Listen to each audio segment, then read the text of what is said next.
um belo dia, o que aconteceu? Eu fui mandada embora, do nada, depois de 7 anos trabalhando na mesma empresa. Lógico que eu não esperava, eu já tinha chegado num cargo de supervisão, e eu fiquei, depois levei um baque, né? Recebi as verbas rescisórias, né? Todo aquele dinheiro que a gente recebe, não tinha nenhuma reserva, como eu comentei, e eu fiquei 1 ano desempregada. E nesse 1 ano, eu consumi toda a minha reserva, porque eu fui empreender, não porque eu fiquei lá de braços cruzados gastando, mas porque eu fui tentar alternativas, mas também não sabia exatamente o que eu tinha que fazer. E eu acabei gastando todo o meu dinheiro e eu cheguei na mesma situação que eu tinha chegado da outra vez, de não ter nada na conta. Nada. Só que o que é pior, eu não tinha nada e não podia pedir dinheiro emprestado, porque eu estava desempregada. Quem vai emprestar para uma pessoa que está desempregada? Então, eu aprendi a lição. Dessa vez eu aprendi a lição. E aí que eu aprendi que eu tinha que realmente começar, isso faz uns 10 anos, que eu tinha que realmente começar a separar uma parte do meu salário, né, para poder reservar, para eu poder investir, para eu fazer uma reserva de emergência, para eu não ficar dependendo mais de nada, de ninguém. Porque na minha fase mais hard, da primeira vez que eu pedi empréstimo lá na Riachuelo, na minha fase mais hard, eu lembro bem que eu cheguei a pedir empréstimo para uma amiga minha. Eu precisava de R$ 50, gente, R$ 50. E ela me negou. E eu lembro que na época eu fiquei muito puta da vida com ela, eu fiquei muito brava.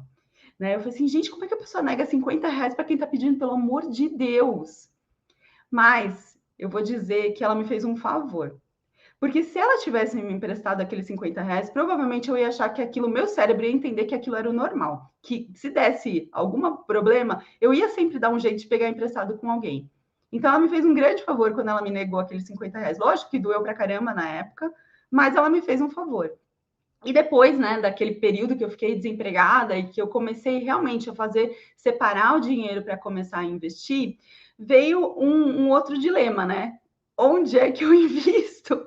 Porque, gente, 10 anos atrás não tinha as informações que a gente tem hoje. Não é dar um Google e procurar qual o melhor investimento. Aliás, não faça isso. Não procure no Google qual que é o melhor investimento, porque o melhor investimento tem que ser o investimento para você, não para outras pessoas para 1 bilhão de pessoas que acessam o Google. Bom, então eu me vi ali sem ter informação, né? Como é que eu faço para começar a investir? E aí, logicamente, se você não tem informação e você vai do modo empírico, né? Eu vou na tentativa e erro, obviamente que você vai errar várias vezes, né? Então, hoje, até que a possibilidade que você tem de erro é menor, porque se você está em dúvida em alguma coisa, você vai lá, dá um Google, até que você consegue achar alguma coisa. Mas ainda assim é perigoso, ainda assim você pode errar. Então, eu queria falar com vocês alguns erros que eu cometi e que ainda são atuais e que você pode também cometer, tá? Se você já não cometeu, espero que não, e que nessa live eu abra seus olhos para as coisas que você pode correr, você pode estar correndo esse risco e não vai acontecer porque você está sabendo agora que é um problema, tá? O primeiro erro que eu cometi, gente, é o seguinte: antes mesmo daquela época, né, que eu contei que eu fiquei desempregada, eu tinha na época, os bancos tinham postos dentro das empresas que se chamavam PABs, né? Era posto de atendimento, na verdade era do Bradesco, tá? Então vou ter que falar que é o nome, PAB, posto de atendimento do Bradesco. E eu não sei se eu recebi um bônus, o que foi, que acho que foi lá que eu fui promovida. A moça lá do Bradesco, muito gentilmente, falou assim, Priscila, por que você não faz um investimento? E aí, imagina o que ela me ofereceu, né, gente? A básica da previdência privada. Gente, previdência privada não é ruim. O ruim são os planos de previdência privada dos bancos grandes. Existem previdências privadas que são, sim, boas, que são competitivas, são agressivas, que têm um papel importante, né? Mas, aliás, eu vou fazer uma live só de previdência privada qualquer dia desse. Mas é óbvio que o banco, né? E é por isso que eu falo que é melhor não investir em bancos grandes. o banco ele vai te oferecer o que é mais conveniente para ele. E aí eu falei assim, por que não? Porque sim, por que não? Vou investir. Porque na época meu filho tinha uns 8 anos. E eu pensei nele. Eu falei assim, bom, vou investir para ele, porque aí na época que ele tiver daqui uns 10, 12 anos, ele tira esse dinheiro, ou ele compra um carro, né? Olha essa mentalidade, comprar um carro. Ou ele paga parte da faculdade, beleza, né? Eu falei assim, não vai me doer nada, eram R$ 130 por mês, eu lembro até hoje, eram R$ 130 por mês. E vou contar a parte boa da história primeiro, né? Realmente, eu fiquei durante 12 anos debitando R$ 130 por mês da minha conta corrente. Era um débito automático. Por isso que eu falo, gente, você quer fazer um investimento assim que seja automático, tira o dinheiro da sua conta de débito automático e joga na conta da corretora automaticamente, porque isso faz a diferença. Então, voltando, fiz o investimento lá, R$ 130, era todos os meses caía os R$ 130, se eu tivesse, se eu não tivesse, né? E aí eu fui acumulando, obviamente.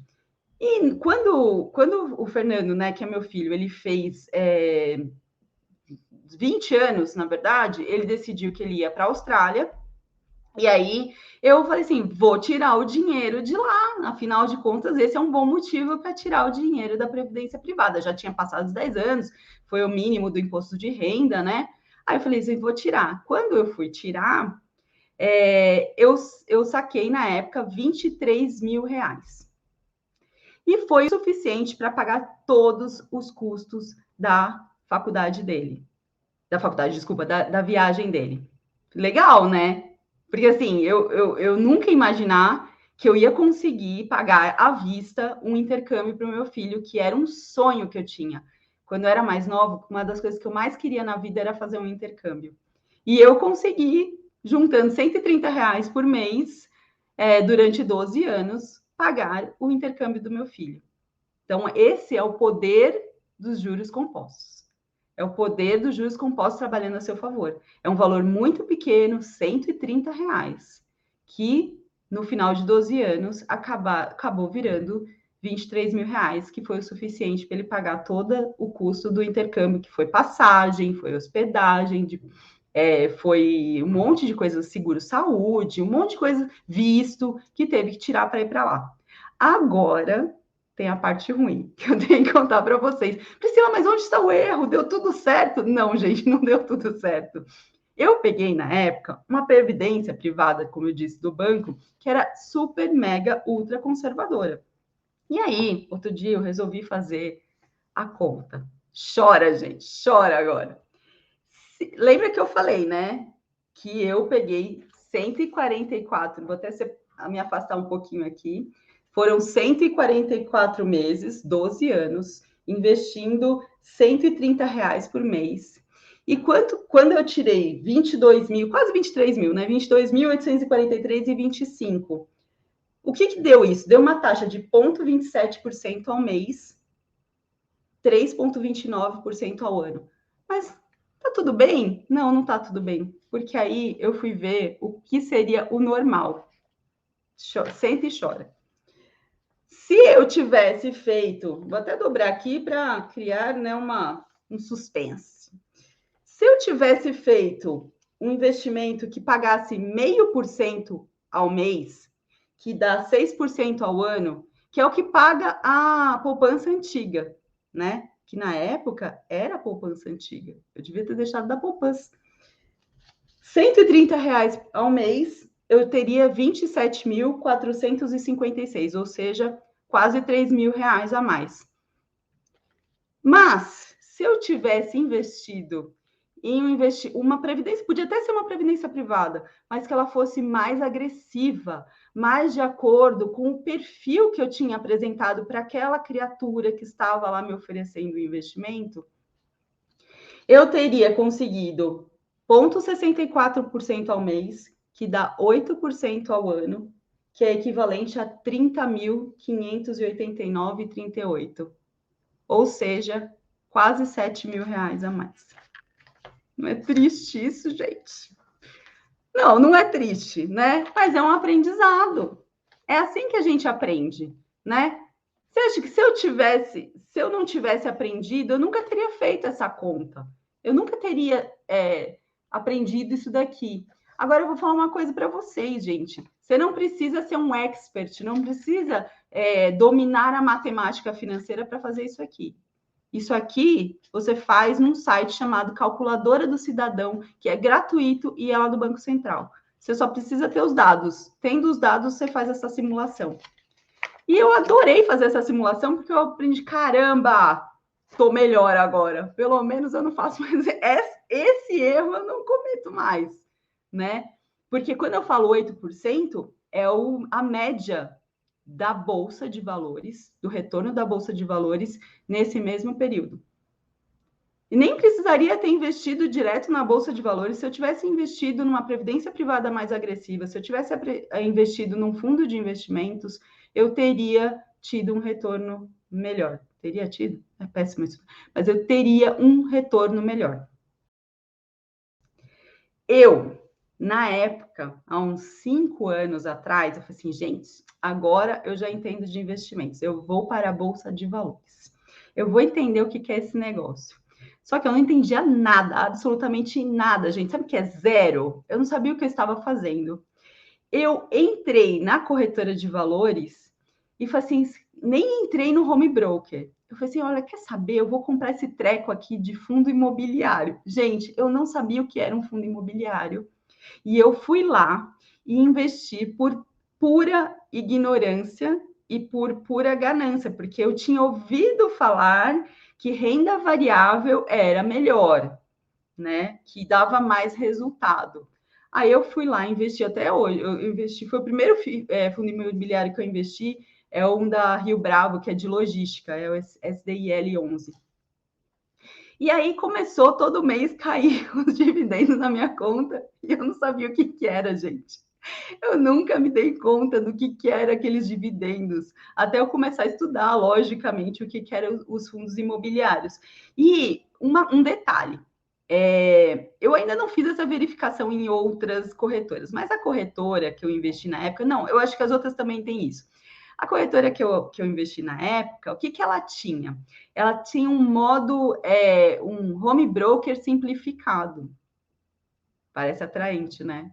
Afinal de contas, eu vou no home broker que é mais fácil. Gente, lembra do cérebro? O cérebro que é atalho. Ele lê simplificado. Putz, grila, eu vou no simplificado que é o melhor que eu tenho que fazer. Para que eu vou entrar naquele negócio com um monte de luzinha piscando? Fui no home broker simplificado. Só que aqui fica a dica. Esses home brokers simplificados, o que eles fazem? Você compra uma ação ou um fundo imobiliário a mercado, ou seja, é o preço que está ali naquela hora, em tela. Só que o preço ele varia ao longo do dia e muitas vezes ele pega o valor mais alto que foi negociado. Então, por exemplo, um fundo imobiliário estava sendo negociado a 100 e o máximo do dia dele foi a 110, é capaz que esse home broker simplificado ele compre por 110. E aí, lógico, eu estou usando um exemplo muito, como eu falo, muito exagerado, né? Mas só para vocês entenderem. E aí, o que acontece? Você perde dinheiro. Ai, gente, mas tudo bem, né? Faz parte. Você vai aprender tomando os tapinha na cara. É assim, né? E aí eu aprendi que não se deve usar o home broker simplificado, porque ele é mais fácil, e muito menos, né, você deve investir em uma coisa que você não sabe o que é. No meu caso, deu bom, né? Dei sorte, deu bom. Tenho até hoje esse fundo imobiliário, porque eu sou mais de realmente não ficar vendendo, né, cotas, por mais que ele não tenha um resultado lá muito bom, eu ainda tenho uma certa esperança com ele, e eu tenho um carinho pelo erro, né, você adota ele como se, nossa, meu primeiro errinho na renda variável, então eu tenho lá como um valor emocional, né, ele tem um valor emocional para mim. E terceiro erro, gente, a ganância da pessoa. Ninguém está livre de ser ganancioso. Ninguém. Só que assim, a gente tem que tomar muito cuidado, porque isso acontece muito mais vezes do que a gente imagina. E até, como eu até falei, acho que nas lives passadas, né? Quanta gente acaba caindo em golpe, acaba caindo em pirâmide financeira, acaba acreditando que consegue uma rentabilidade maior do que as outras pessoas por essa questão da ganância, né? Então, tem uma questão de ganância, uma questão de excesso de confiança também, de achar, não, agora eu sei tudo, então eu vou sair investindo loucamente por aí, porque agora é a minha vez, agora eu só tomei na cabeça, agora eu vou me vingar do mercado. Gente, não façam isso. É muito perigoso mesmo. Mas no meu caso também não era tão assim, né? Eu simplesmente olhei um investimento, na época era um CDB, só olhando a rentabilidade. Eu fui lá, e hoje tá pior, tá, gente? Muito cuidado com isso, porque quando você abre o CDB lá, quando você abre a parte de renda fixa da corretora, aparece assim, um monte de opção. Antes não tinha tanta opção assim, e mesmo assim eu errei. Aí eu olhei lá, tinha algumas opções. Aí eu falei assim, como é que eu vou fazer a seleção? Como que eu vou fazer o filtro? O que está pagando mais, obviamente. Como é que eu vou pegar o que está pagando menos? Não faz sentido. Eu quero o meu dinheiro ali, ó, valorizando. Só que eu não sabia para que eu ia investir aquele dinheiro. Eu simplesmente falei assim, eu tô com esse dinheiro aqui sobrando e antes que eu comece a gastar, né, porque vem, lógico, a memória de tudo que tinha acontecido comigo, eu falei assim, não, Priscila, guarda esse dinheiro aí, investe em alguma coisa. Fui lá e investi num CDB. Só que esse CDB tinha vencimento para depois de 5 anos. Por isso que ele estava pagando bem. Então, isso já fica a dica. Quando você for escolher um investimento, muito cuidado com o prazo de resgate desse investimento. Por quê? Você eventualmente não vai ter liquidez. E o que é liquidez? Liquidez é a capacidade que você tem de fazer aquele dinheiro que está investido virar caixa, vir para o seu bolso para você usar. No meu caso, eu simplesmente ignorei essa informação. Eu vi lá, rentabilidade 2 dígitos. Amém, Senhor, era o CDB que eu procurava para chamar de meu. Eu peguei, botei lá o dinheiro e, obviamente, que eu precisei do dinheiro antes dos 5 anos, né? Que aconteceu uma emergênciazinha, a minha reserva de emergência não era suficiente e eu tive que correr atrás desse dinheiro. E aí, o que aconteceu? Eu não pude tirar. O dinheiro ficou preso, estava preso, porque era um CDB de 5 anos, não tem? Porque quando eu contratei aquele CDB, eu emprestei meu dinheiro para o banco me avisou, falou assim, olha, amiga, eu vou te pagar essa rentabilidade mais alta do que todo mundo está pagando, mas o seu dinheiro é meu dinheiro até tal ano, daqui 5 anos. Só que a Priscila não leu as entrelinhas, né? Eu simplesmente, ele vai me pagar bem. Eu sou muito sortuda. E não era isso, né, gente? Aí, o que aconteceu? Eu fiquei lá com o dinheiro preso. Então, outro erro, gente, cuidado com a ganância. Cuidado com essa questão de ficar olhando só a rentabilidade. Eu vejo muita gente errar, principalmente na renda variável, olhando só o dividend yield. O que é o dividend yield? É o percentual que determinado fundo imobiliário ou que determinada ação paga de dividendos. Aí a pessoa fala, nossa, tá pagando 10% ao ano, eu vou deixar nada na renda fixa, eu vou botar todo o meu dinheiro na renda variável, nesse fundo que está pagando 15% ao ano, e aí se lasca.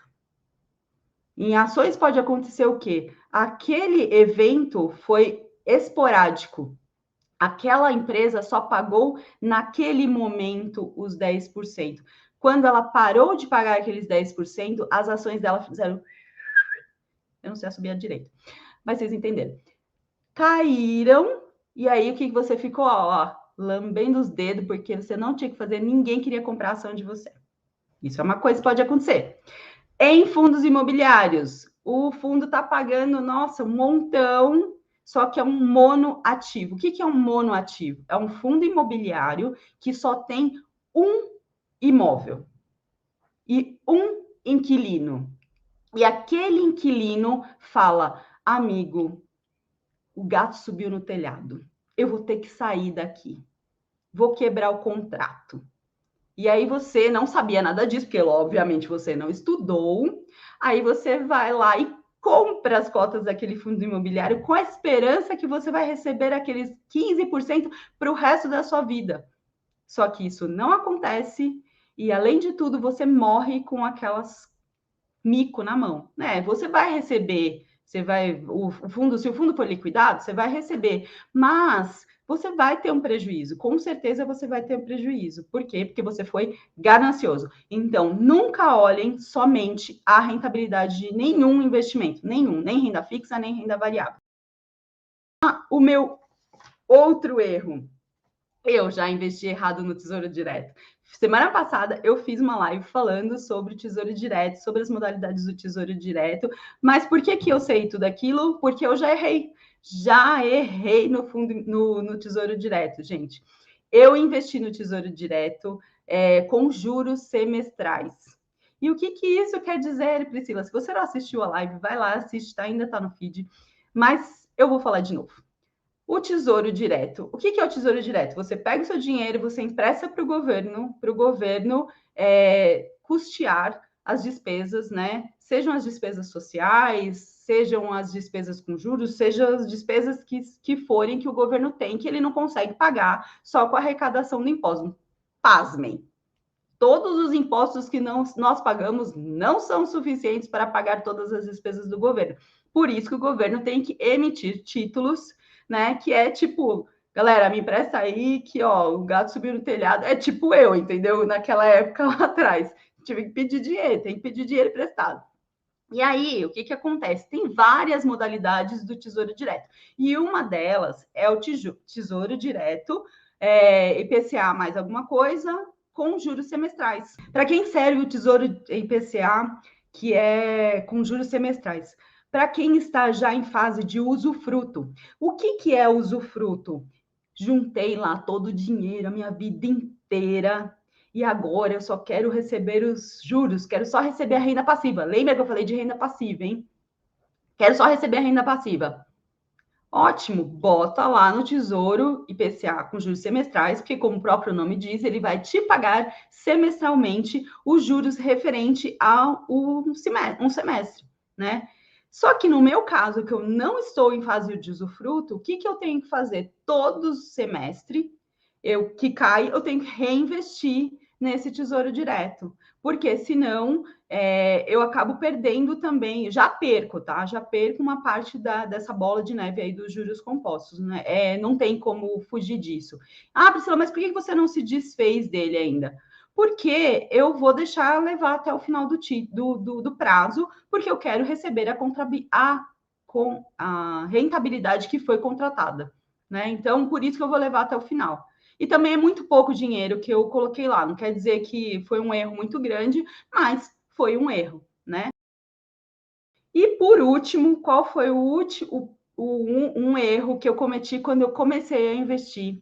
E que eu acho que é super importante compartilhar com vocês. Esse eu não tenho um exemplo concreto, mas vocês vão entender a ideia. É a falta de disciplina. É investir um mês e ficar 3 sem investir nada. É investir só o 13º e ficar 6 meses sem investir nada. Eu fiz muito isso, gente. Não façam isso. Investimento, ele é constante. Você só vai ter retorno dos seus investimentos quando você tiver disciplina e constância. Quando você fizer os seus aportes mensalmente, religiosamente, mesmo que você não seja religioso, você tem que ser religioso nos seus investimentos. Você tem que fazer mensalmente aqueles aportes no valor que você determinou. Ai, mas eu não consegui esse mês, eu me propus a investir R$ 200, mas esse mês eu não consegui, só sobrou 100. invista 100. Não vai gastar com a brusinha os 100. Invista o que tiver. Para quê? Para não perder o hábito. Porque um hábito, ele é muito difícil de ser adquirido. Quem é aqui da área de saúde, quem é a área de fitness, sabe o quanto é difícil que a pessoa crie o hábito de treinar, que crie o hábito de ter uma alimentação saudável. Só que assim, treinar você pode fazer todos os dias. Comer, você come pelo menos 3 vezes ao dia. Então é mais fácil criar o hábito. Agora, criar o hábito de investir, que é uma vez, 2 vezes por mês, se você não for meticuloso e chato com isso, você não vai investir. Aí você vai perder o hábito. Aí você vai esquecer. Aí você fala assim, putz, será que eu investi o mês passado? Ai, não sei. E aí o que você faz? Você perde um mês. E o tempo é o único recurso que você não consegue comprar. Então, não tem como voltar atrás. Não investiu um mês, perdeu a rentabilidade do mês, adeus. Não tem o que fazer. Então, sejam chatos, religiosos. É para isso, é que o meu celular está aqui, né? Você não ia mostrar. É para isso. Celular serve para isso, gente. Bota um alarme. Faça um compromisso recorrente com vocês todo dia X, mesmo que é sábado e domingo. Aí você já posterga para o. Tem como fazer isso também no celular, você consegue jogar para o próximo dia útil, para que naquele dia você dedique, nem que sejam 30 minutos, 1 hora do seu tempo para você fazer os seus investimentos, para você usufruir no seu presente e pensando no seu futuro. Então, crie esse hábito. Porque se você não criar o hábito, realmente vai ser muito difícil que você tenha sucesso, que você tenha prosperidade financeira, porque é isso. É assim como outras coisas na vida. Se você não treina, se você não se dedica, se você não coloca esforço, não adianta, a recompensa não vai vir. E a gente tem essa mania de achar que a recompensa tem que vir primeiro para depois fazer o esforço. E aí é que as pessoas acabam se perdendo nos investimentos também. Né? Acha que, tá bom, vou deixar lá, o Deus dará. Não, não pode. Você tem que todo mês dar uma olhada, o que está acontecendo, o que está dando certo, o que não está dando certo. Mas para quem está começando, o que você faz? Eu vou começar no Tesouro Direto. O que eu faço? Separa qual que é o valor que você vai investir todos os meses. Quando você receber o seu salário, tira aquele dinheiro, entendeu? Já faz um débito automático direto da sua conta corrente ou da sua conta no banco digital para a sua corretora. E mesmo que você não invista naquele dia, é melhor que o seu dinheiro saia dessa conta, saia do seu visual que você não consiga usar, né? E você depois vá aprendendo o que você vai investir, do que você deixar na conta, gastar e você não investiu, né? E como eu mencionei, né, na live que eu falei do Tesouro Direto, por exemplo, ele tem a facilidade, você consegue programar. Não são todas as corretoras que fazem isso, mas a grande maioria faz. E você consegue lá programar, fazer uma coisa automática. Gente, o mundo é automatização, automação. Quanto mais você automatizar tarefas que você não precisa parar para pensar, melhor. Se você já determinou que todo mês, de todas as suas metas, R$ 100 vão para o Tesouro Direto 2055, que é para a sua aposentadoria, é só colocar no automático. Aí você pode pensar em outros investimentos? Pode, mas pelo menos um deles, garanta que pelo menos uma parte esteja realmente automática, né? Então, essa é a dica que eu dou para vocês. E é isso. Eu queria muito compartilhar com todo mundo quais foram os meus erros para que vocês não cometam os mesmos erros que eu cometi. Hoje eu dou risada deles, porque, obviamente, né? Não vou chorar, não tem como voltar atrás. Mas eu gosto de compartilhar justamente para que vocês entendam que é possível que existam erros, que tá tudo bem errar e que não erre com os mesmos erros que eu cometi. É a melhor coisa que vocês podem fazer, tá bom? Deixa eu dar uns últimos recadinhos para vocês, né? Aproveitando. Amanhã, meio-dia, tem live. Amanhã, toda semana, estou fazendo um teste. Eu acho que eu vou deixar essa live perene, respondendo perguntas sobre investimentos. Então, é só colocar sua pergunta lá no meu Stories, que eu vou responder, tá? E amanhã tem live de novo, né? Nessa semana eu vou fazer live na terça, na quarta e na sexta. E na quinta-feira eu vou dar uma aula ao vivo, online, gratuita, que é a caminhada do investidor iniciante, que eu vou passar os 5 primeiros passos que todo investidor iniciante precisa dar para caminhar para os investimentos. Então, se você já começou a investir, não tem problema, avisa os amigos, manda essa live para os amigos, ela vai ficar gravada, manda a live para os amigos que ainda nem começaram a investir, gente. Vamos trazer a luz financeira para essas pessoas.